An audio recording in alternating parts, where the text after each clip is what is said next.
Good day. We are busy with session 4 of the Mother Baby Friendly Initiative. I'm Anna Nolte, and today we are going to focus on the newborn problems regarding breastfeeding and expression of milk. And when we talk about newborn problems, we're referring to the breastfeeding of the preterm baby. We're talking about the expression of breast milk, feeding bottles, teats, and pacifiers, and breastfeeding problems from the baby side. Okay, so in this lesson 1, we are going to focus on breastfeeding and the preterm baby, and we're not going to go in too much depth and detail. We're basically going to focus on principles again, the most important principles regarding breastfeeding of the preterm baby. Now, why is breastfeeding for the preterm baby so very important? I think we have talked about it many times. We have talked many times about all the benefits of breastfeeding, and here it's basically just a repetition of all the benefits of breastfeeding that we have mentioned before. And we specifically, when we talk here about preterm and ill infants, we talk about infants who might not be able to breastfeed at birth already, but they can at least receive the benefits of the human milk immediately by being feeding the babies expressed milk, and then eventually they can start breastfeeding as well. Now, current research has shown that preterm babies can benefit a lot from breast milk because of the following aspects: the host defense characteristics of breast milk. We have talked about that many times. The fact that it stimulates gastrointestinal development, the fact that it meets all the special nutritional needs of a preterm baby. We have talked about the fact that there are increased or better neurodevelopmental outcomes, and also it has been shown that with even a small increase in human milk in the first 14 days of life, it reduces the number of hospitalizations of these preterm babies over a year, and also the types of specialist and specialized therapies that these babies need in 2 years' time has also decreased to a large extent because of the breast milk that they have got. And then also together with breast milk is all the advantages of kangaroo care, and we know that together with the kangaroo care, feeding breast milk is also helping to overcome a lot of the psychological problems regarding preterm babies. And all those of you who are working with preterm babies will know that there are lots of psychological problems that the mother experiences around the birth of a preterm baby. It's everything from feeling guilty to feeling that she's not a good enough mother, to feel that she can't look after her baby as well as all the very efficient people in the neonatal ICU. She feels left out. She feels she can't really make a contribution. And for all this, breastfeeding and giving breast milk to a very large extent helps. Other advantages of human milk for preterm babies is that it decreases the complications that's been associated with prematurity to a very large extent. We have talked about the feeding intolerance. It helps because it stimulates the gastrointestinal channel. It helps with the prevention of late onset sepsis. It helps with the complications of retinopathy. It helps with all the anti-infectious, anti-inflammatory, neonatal inflammatory responses. It also helps, very important, it helps, and its research has shown that there's a consistent reduction in necrotizing enterocolitis in preterm infants who received breast milk. And it might be because of the fact that the human milk reduces the incidence and the severity of necrotizing enterocolitis because of its bacterial, its immunological, its antioxidant, and its anti-inflammatory properties. Even just partial feeding of human milk already helped to reduce the incidence of necrotizing enterocolitis. Just a few words about donor milk. the WHO and all these societies and associations that you see here, the American Academy of Pediatrics and the European Society for Pediatric Gastroenterology, the etc. Societies, all these groups and many other national and global policy groups have called for the use of donor milk as a feeding of choice if the mother's own milk is insufficient or unavailable or contraindicated, for example, when she has on some medication, etc. So donor milk as an alternative to mother's milk is preferable instead of giving the infant formula. And here you can see that donor milk is somewhat inferior to mother's milk, and we will come to that just now, but it's still very far superior to infant formula. So when it's necessary to give a supplementary feed to a preterm baby, it is recommended that it should rather receive donor human milk instead of formula. It also acts as a bridge in a way to achieve an exclusive human milk diet until the mother's milk is being available or is being established. So in the process, when the mother is still establishing her milk production, the donor milk can be acting as a bridge, and then eventually the mother can go on to exclusive. The baby can go on to an exclusive human milk diet. Now, the reason why it's a little bit inferior to the own mother's own milk is that human milk mostly comes from mothers of healthy term babies. Now, if you do still remember the anatomy and the physiology, we've said that during pregnancy, the ducts and the alveoli of the breasts being formed. So depending on at what stage of the pregnancy the mother went into preterm labor, these ducts and alveoli might not be formed completely, and that might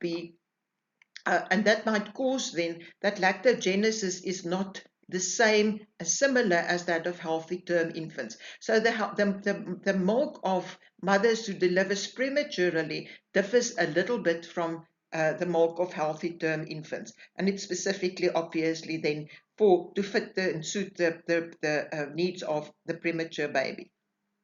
And also, the other reason why donor milk is a little bit inferior to mother's milk is it does lost a little bit of its nutrients when in the process of being frozen, in the process of being stored and processing. So it's still much better than, as we've said, formula, but it's a little bit inferior to the mother's own milk. Now, although we have said that breastfeeding, breast milk specifically, is by far the best for preterm babies, there are also a lot of challenges around breastfeeding the preterm babies. Not only breastfeeding, but also giving breast milk to the preterm babies. And these are many of these challenges, and the next 3 slides are full of challenges of breastfeeding. I can summarize it in one sentence to say breastfeeding for preterm babies and providing breast milk for preterm babies is not an easy task. There's many challenges, as we've said. For example, the maternal and the neonatal physiology. The maternal physiology, as I've explained to you just now, the breasts are not completely formed, they're not completely prepared or developed for breastfeeding depending on at what stage the mother went into labor. The baby is also not completely formed, if I can call it like that. He might not have a suck reflex, might not have a gag reflex, etc. So because of all these factors, it might be one of the big challenges of breastfeeding, and we will come to that many times again. The psychology, we have talked about the psychological issues that the mothers experience when they're having preterm babies. And then also the environment. The baby is in a neonatal ICU, which we will see that the physical environment of the neonatal ward might also be play a huge factor in the success of breastfeeding.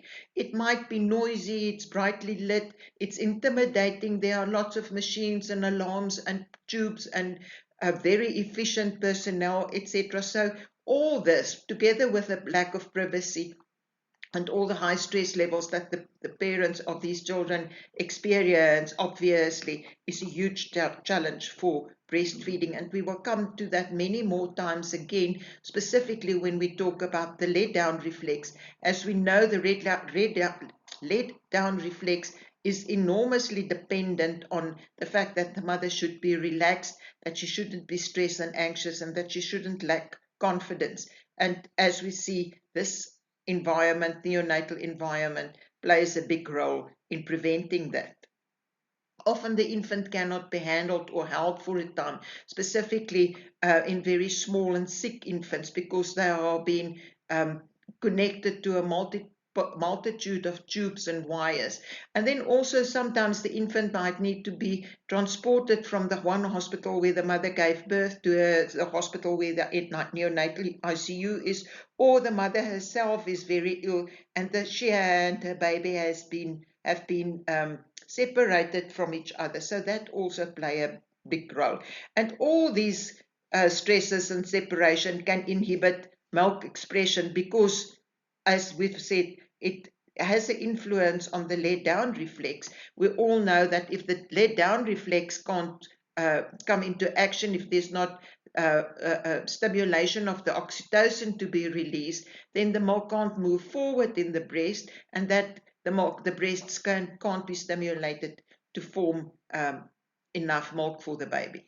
More breastfeeding challenges. The small size and the perceived fragility of the infant, also the infant's physical appearance, his prematurity, and all the medical complications can be barriers to the breastfeeding. They can be real barriers or they can be perceived barriers from the mother that she sees it as a problem to breastfeed. Also, the small size of the infant's mouth relative to the mother's nipple. And then together with that, the baby's poor oral motor skills without the proper suck, swallow, breathing, discoordination, that all might make a problem, cause a problem, and it might be frightening to the mother because of all these things, and she might be frightened to give breastfeeding. The mothers also often feel a loss of control over their lives. As I've said, there's a lot of psychological aspects that play a role. They feel that they feel a loss of their role as mother. They often feel inadequate in their roles as mothers, and they often feel that the infant is in the hand of strangers and they are outsiders. And obviously, that will also influence the success of breastfeeding. Some more challenges.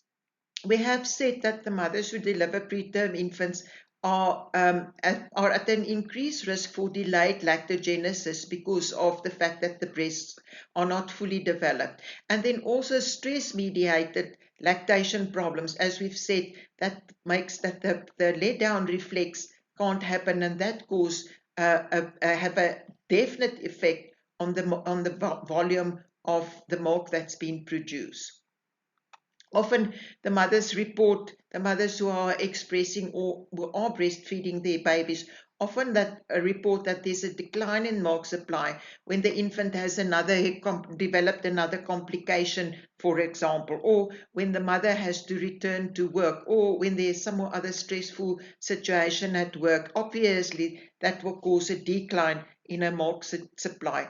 And then maternal exhaustion plays an enormous role also, and I think for those of you who are working with these mothers will know that this is a very large factor because these mothers have to express milk, and we will see when we come to the expression of milk, she needs to express it often. She needs to bring it to the neonatal unit. She needs to spend time with the baby in the neonatal unit with either breastfeeding or giving the baby the food or skin-to-skin contact, etc. So that plays a lot of stress on the mother, which causes her to become exhausted. And specifically later when she also needs to return to work, or when she has a lot of home duties or other children duties, etc., that makes her very tired. And then also mothers who have had a prolonged antenatal inpatient stay before delivery, for example, if they had been sick with, say, for example, serious preeclampsia or threatening premature labor, they might feel guilty because they have been away from home for so long now, and now they're still away from the home because and from the spouse and the children, because they are now spending a lot of time in the neonatal unit again. And then also the whole issue about breast pumps might also be a big problem for the mothers, the availability and the cost of the breast pumps. Now, some hospitals rent the breast pumps out. Some hospitals just allow the mothers to use the pumps. In other cases, the mothers might need to rent um, breast pumps from other manufacturers, providers, lactation consultants, and all this might cost a lot of money, which is difficult for some of the mothers to really meet. And then also, if the mother is far away from the hospital and she needs to travel, or she needs other accommodation and obviously have to buy food, etc., which is an additional cost on top of the fact that the baby is in the hospital, might also be one of the big breastfeeding challenges. And then also, depending on the care for other children that she has at home, also might cause a lot of stress to this breastfeeding mother. More breastfeeding challenges. In this case, it's us, the healthcare workers, might also be one of the big challenges for mothers to breastfeed when they're having preterm babies. For example, the inconsistent advice, the lack of knowledge, misinformation, personal breastfeeding experiences, attitudes, all these we know play an enormous role in breastfeeding in general, in the education that we give to mothers in general. And that needs to be rectified. And I think that's what you are busy with to a large extent by just attending these lectures. And then also lack of time. I think through this lesson and on the videos that I will show you, also you will see that breastfeeding in a case of a preterm baby takes a lot of patience. Now, breastfeeding in general takes a lot of patience. In the case of a preterm baby, these mothers need a lot of time and support from the hospital personnel, and there's not always the time to do that. There's not always enough personnel to be able to enable people in the neonatal units to give enough time and support to the mothers. And there might also be poor hospital policies, which is not also very positive towards encouraging mothers to breastfeed their preterm babies.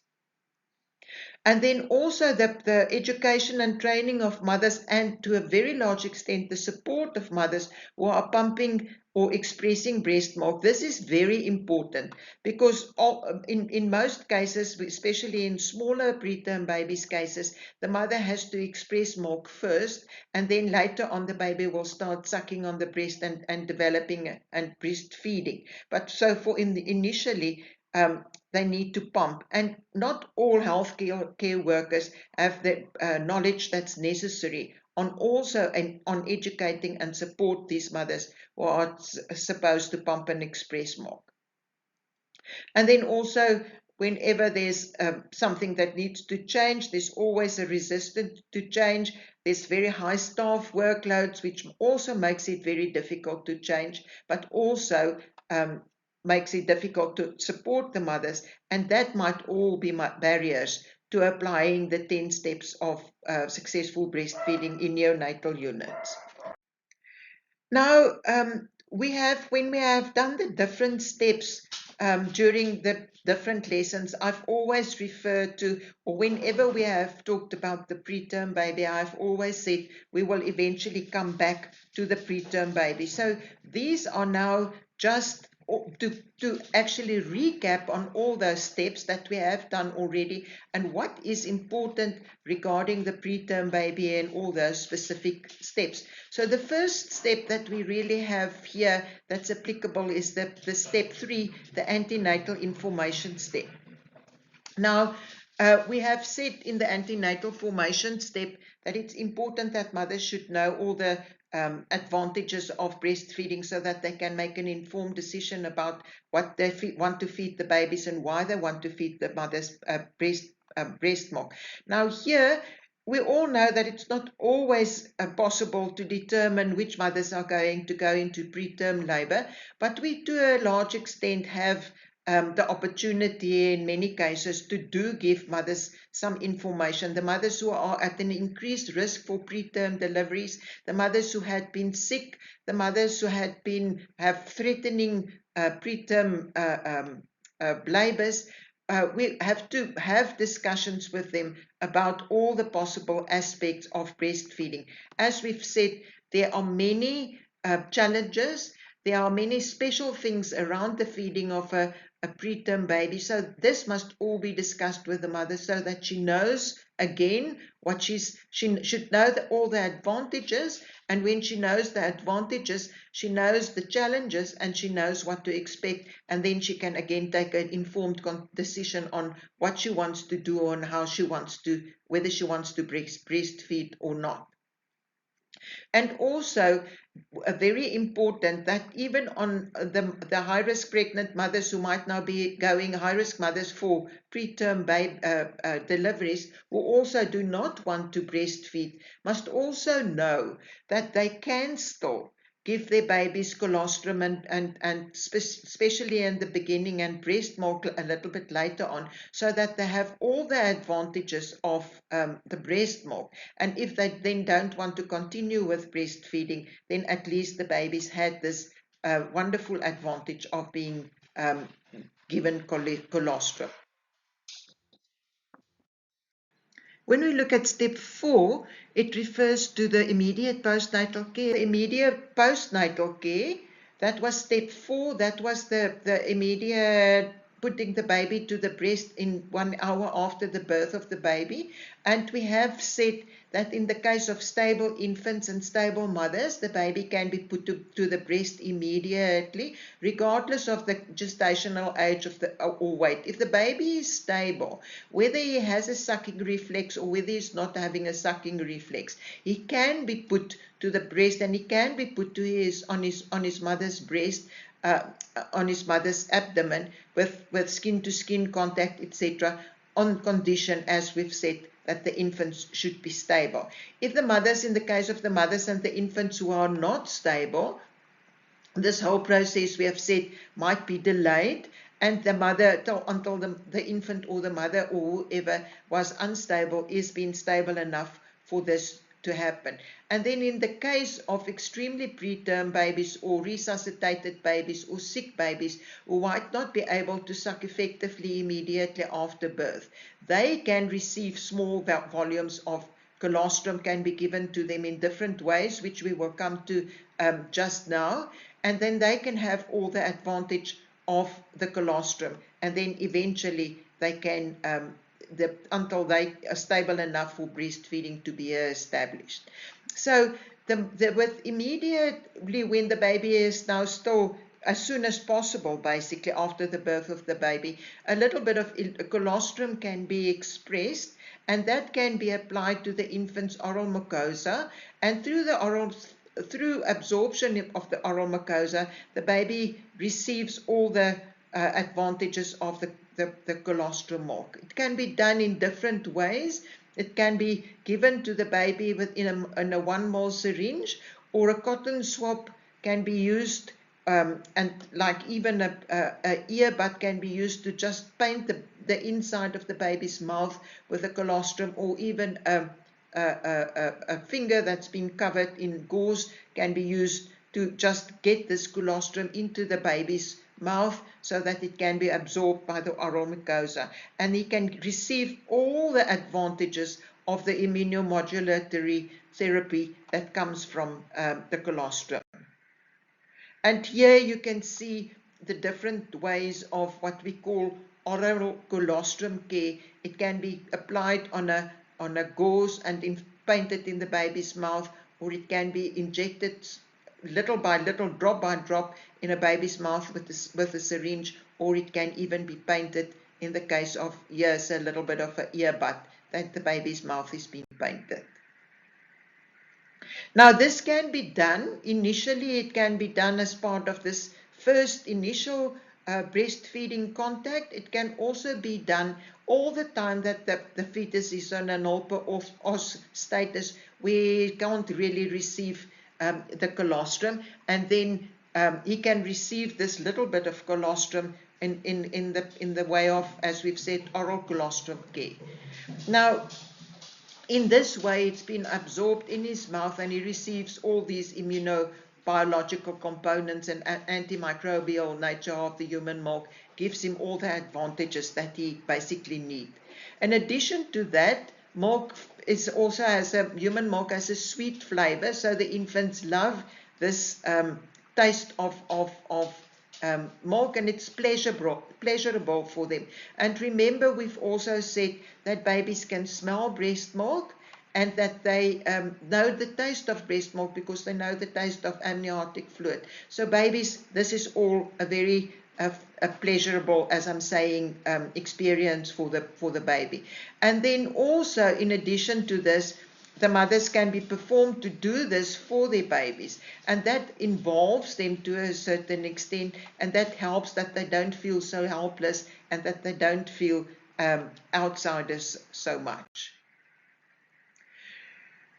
The skin-to-skin and oxytocin reflex is extremely important when it comes to premature babies and breastfeeding of premature babies. And we're still busy with step 4, where we talk about skin-to-skin and the first latching and the putting the baby to the breast.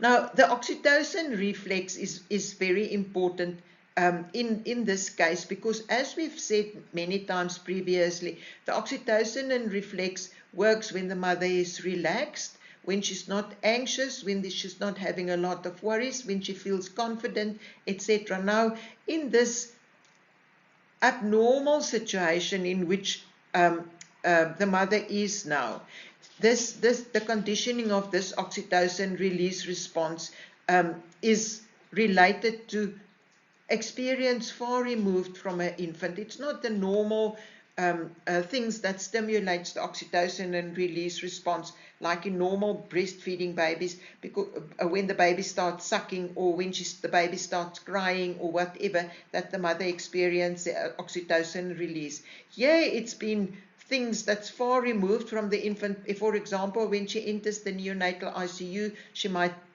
and this is not in the beginning, this is when she's now entering the neonatal ICU for the many times, that she might experience a lay down reflex, or when she turns the breast pump on, or just when she walks into the entry of the hospital, she might experience the oxytocin release. But this is not happening automatically. As I'm saying, the mother needs to be orientated, because this is not a normal condition.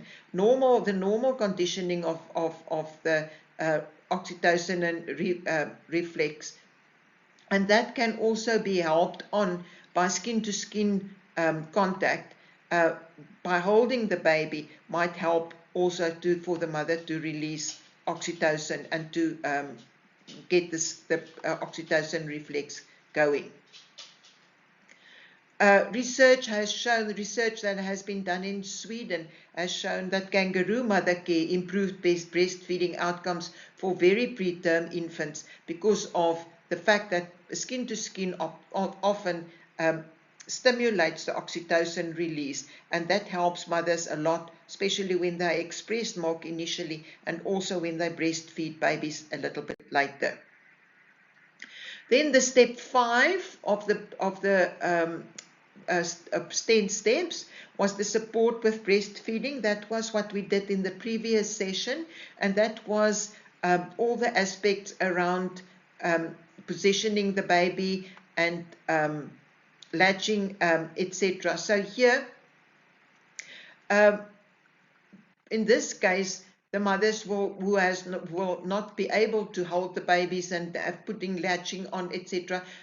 Might rely on hand expression and breast pumps for the initiation and the maintenance of lactation.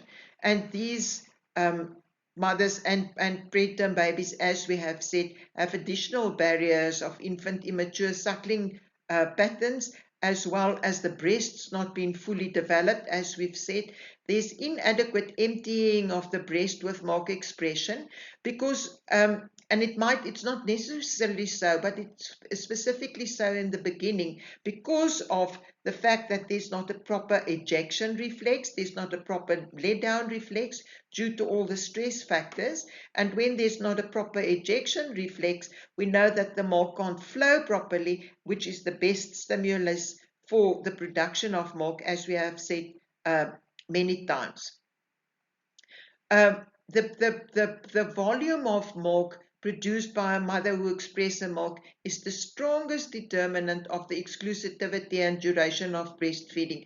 In other words, if the expression of her breast milk is successful, because there's enough milk for her to express, let down reflex works properly, this will be enough motivation for the mother to keep on with breastfeeding, and that will make that she will give exclusive breastfeeding for a much longer period. Step 6 of the breastfeed 10 steps is supplementation. Now, there are many indications for infant supplementation, and it's very unique in the case of a preterm baby, so I'm not going to say too much about that. Babies need supplementation when there's not enough milk that's been secreted by the mother if she expresses, and we have said that there's a delay secretory activation because of the fact that the mother is I almost want to say a preterm mother. The breastfeeding gland in functioning is being delayed. So, and it comes also because of the artificiality of the whole process. The mother's milk comes in later than with normal milk. And there's also this glandular insufficiency, as we've said, with preterm babies. It might also be because of in general a developmental the problem in the breasts of the mothers. There might be some other breast pathology or other breast problems, like for example engorgement, etc., which also might make the baby to need supplementation, or there's some contraindicated maternal medications. Now, what we have said, and we're not going to talk too much about supplementation now, we will come to that in the next session again, is the very important thing is, as we've said earlier, that the best way or the best choice for supplementation in the case of preterm babies is donor milk instead of formula milk. Now, just a few principles on feeding the near-term infant. This is now the bigger infant. Now, again, when we talk about preterm babies, like with any baby, there is such a huge range of individual differences. Some 35-weeker babies might already have a very well-established sucking reflex, while other 37 weeks babies don't have a sucking reflex established already. So there's a huge differentiation, but we talk more or less of the normal near-term infant who is just a little bit preterm, and they might be nursed at the breast if they're stable. So they might be going through all the normal steps of breastfeeding. They might be put on the breast immediately after birth, and they can latch spontaneously. It doesn't matter how much milk they eventually get, but as they can go through all these stages at the first hour of birth. Then, very important, the healthcare professionals must monitor and they must help the mothers and they must support the mothers that frequent ongoing feedings are occurring on demand. Now, I've put the demand here in inverted commas because it's not always on demand in the case of these smaller babies. So the mothers need to, again, like I've taught you the previous time, need to determine the cues for when the baby is hungry. But these mothers should at least feed the babies 10 to 12 times. So it's even more, the frequency of feedings are more than that of a normal term baby, and that is very important. And that also, during all these, the mothers must be assisted to get the infant to suckle properly, to latch properly, and to prevent that the nipples don't, especially when the nipples are large and the breasts are engorged, and also to prevent these engorgement problems. So the mothers needs lots of assistance with these babies. And it's also very important to prevent excessive weight loss in this babies. And this was one reason why they should be fed more frequently, but also because their sucking reflexes and the way that they suck, and especially in the beginning, they don't always empty the breast as efficiently, if I can call it like that, like a term baby. So the milk production depends to a large extent on the fact that they are being given milk more often, that they are being breastfeeding more often. Now, what has also been shown when we talk about supplements is that infants who receive formula supplements lose more weight than those who are nursed frequently at the breast without supplementation. So frequent feedings are more important and more advantageous than giving the baby supplements, formula supplements. And if breastfeeding is then going well, the infant can be discharged together with his mother and with provision for support when they're having problems at home. Then feeding the 2001 to 2500 gram infants without complications. And those are now the infants without complications that might be weaned from the incubator to an open crib within 24 hours. Now, usually they are not having so much problems and they are fairly stable, but the sucking reflex might still be poor. And even although the sucking reflex might be poor, they can still breastfeed. And you can see on the video that I'm going to show you that's included in this videos is that the baby literally, even though his suck reflex is poor, literally practice to breastfeed, and eventually that can go, it gets better and better till it properly latches and it properly drinks. Even though the suck reflex is poor, and only even if it just licks and sucks a little bit on the breast, already gets this antibody containing colostrum and all the advantages of the colostrum. Now, if the baby can't stimulate the breast properly for enough breastfeeding, that there's enough breast milk for the baby to be fed on, the mother can still put the baby on the breast. He can still have these experiences, he can still have his colostrum, but then the additional food that he needs he can get from the mother that has expressed the breast milk, and this can be fed to him in whatever way he gets his additional milk, in the form of a cup feeding or a tube feeding, or depending on what his condition is. Now, if the baby cannot suck and he gets tube feeding, the mother can be given him this colostrum. The mother expresses the milk and she gives this expressed milk, can be given through the tube. And it also helps if the mother can do this, if the mother can be taught to do this, because it also helps her to feel involved and feeling that she's doing something positive for the baby. Or if there's not enough of her own milk, donor milk can be given through the tube by the mother. Then premature infants of 28 to 32 weeks, they are the smaller babies, but they can, depending on their condition, they might be able to begin with their oral feeds. They usually start becoming ready for oral feeds from about 34 weeks, but again here, there's a lot of individual differences. I'm saying here some are ready as early as 30 weeks and other need to wait up to 36 weeks. So it largely depends on the infant, the individual infant, and his condition as such.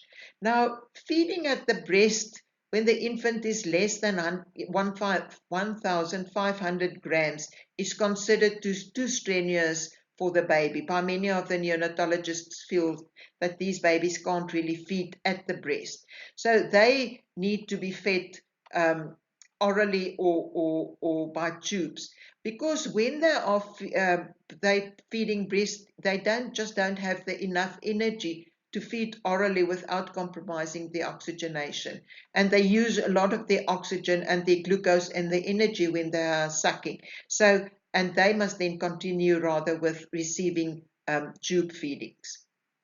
And then as soon as they start with sucking movements, and you can see that clearly on the video as well, they can be given, put to the breast. And then also for short times, obviously observing them very well to see whether there are signs of stress and signs of cyanosis, etc. But then gradually they can start feeding on the breasts, and just licking and sucking on the breast. They receive, until they can come to this point where they receive breastfeeding, they suck on the breast, they get their supplementary feeds by tube, and it's usually, it can be the mother's express milk, or as we've said, it can be donor milk. And when the infant does start with feeding on the breast, it's very important to really assess very carefully whether his coordination of suck and swallow and breathing and aspiration, because these are all the signs that really tells us that the baby is ready for sucking and breastfeeding. Frequent choking and gagging and cyanosis are signs that tells that the fetus, the baby, the infant is not ready for breastfeeding yet, or for oral feeds yet. Readiness for nipple feeding in preterm infants, when are they ready? Now, the big problem with the sucking reflex is that the coordination of sucking and swallowing and breathing is a complex task for the infants, and they literally haven't learned to do this. And the big thing that they lack is, one of the big things that they lack is, they don't have this well-developed buccal sucking pads in the cheeks that term infants have. So they can't properly suck the nipple into the mouth, cause the negative effect and the negative seal effect around the nipple that is necessary for effective and efficient sucking. So they can't do it. Their jaws are also not less stable, and their heads are less stable, and you will see that on the video as well. And we know that the jaw is the one thing that needs to work the hardest when the baby is receiving breastfeeding, is suckling on the breast, because the jaws are basically moving all the time to get the milk out of the milk ducts, and that might be tiring for the baby, usually if they in the beginning when they receive breast milk. The gag reflex might not be there fully established.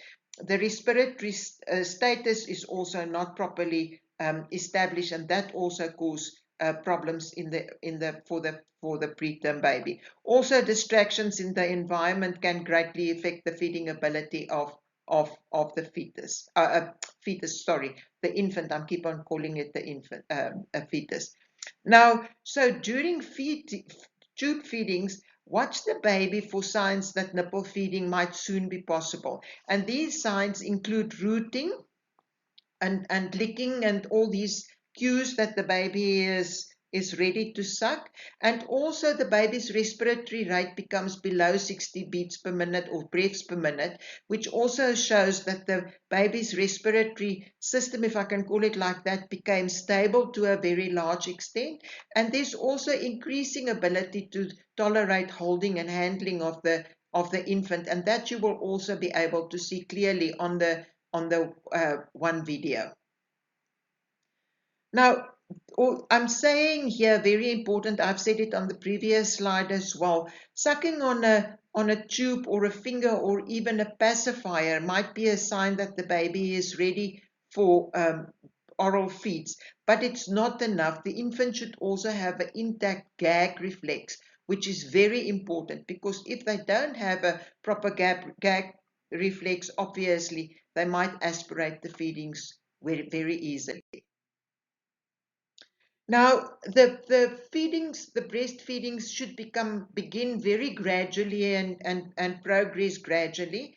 And the baby should be observed, as we have said now also several times, very carefully for signs of fatigue, bradycardia, tachypnea, and apnea, because all these signs might show that the baby is not ready for breastfeeding. It's very important, I think it's general knowledge, common knowledge, that the infant must stay warm. The mother's body heat will to a large extent help with this. It all depends on how cold and what the temperature is also in the neonatal ICU where the mother is going to feed this baby. So we must 100% make sure, 100% sure that the baby's not losing a lot of heat. Kangaroo care is often started before the infant is able to breastfeed. So gradually, and you will see this also on the video, gradually the mother can start with kangaroo care, skin to skin contact, and then later on, if the baby becomes ready for breastfeeding, we continue from the kangaroo care, I almost say directly from the kangaroo care, continue to the breastfeeding. One can also use what we call a supplemental nursing system. Is a device that's been connected to, there's a holder of milk there you can see, and preferably this should also be breast milk, and connected with a small tube to the nipple of the mother, so that when the baby suckles, he gets milk from both this tube as well as from the mother, so he doesn't need to work so hard to get the milk from the mother. And this is also very helpful, especially in the beginning, when, as I'm saying, when the baby still struggles and when he does not have enough energy to really breastfeed. Now, when the baby is being put to the breast, and that you will see very clearly on the video, you might only root for the nipple and lick it first and may suckle a little bit, but it's not really latched on properly, and it's not really sucking properly. But he does literally practice to start breastfeeding, and gradually this will become more and more. And he can, a few drops of colostrum can be expressed for him in his mouth, and he also again gets all the advantage of colostrum or breast milk or whatever. And then he can get the expressed milk after he has now done his, almost I would say, his play on the breast. He can be given the rest of the breast milk that he needs, can be given to him by a cup or by a spoon, depending on the condition again of the baby. Now, what is also very important to remember when a baby with breastfeeding of a preterm baby is lots and lots and lots and lots of patience. As I've said, even more patience than in a normal term baby, because these preterm babies pause more often during their breastfeedings, and they also pause for longer periods. They might suck 4 to 5 sucks and then pause for up to 4 to 5 minutes. And it's very important to be patient to allow this baby to have these pauses, because as we've said, it's quite strenuous for them in the beginning to breastfeed. So they should be allowed to do this, and they shouldn't be taken off the breast too quickly. That's very important. And they can continue for up to an hour, and this completely depends on the condition of the baby, whether he's able to do so. Can continue for up to an hour, literally sucking loose, leaving, pausing, etc. on the breast, and then the rest of his food can be offered to him with a cup. With the premature baby, as with any term baby, a good position and good latching are the two most important things. It is as important for the preterm baby as it is for a term baby, or it is as important for a term baby as it is for a preterm baby. So this is still very, very important. And then you can watch these two videos. The first video just shows on breastfeeding the small baby in general and the possible problems that one might experience with the small baby. And then the second video is the breastfeeding the premature infant. And this you can see all these things that I've told you about, literally making the infant to practice to breastfeed on the breasts. And that brings us then to the end of lesson 1. So complete your quiz. and then you can continue with the next lesson.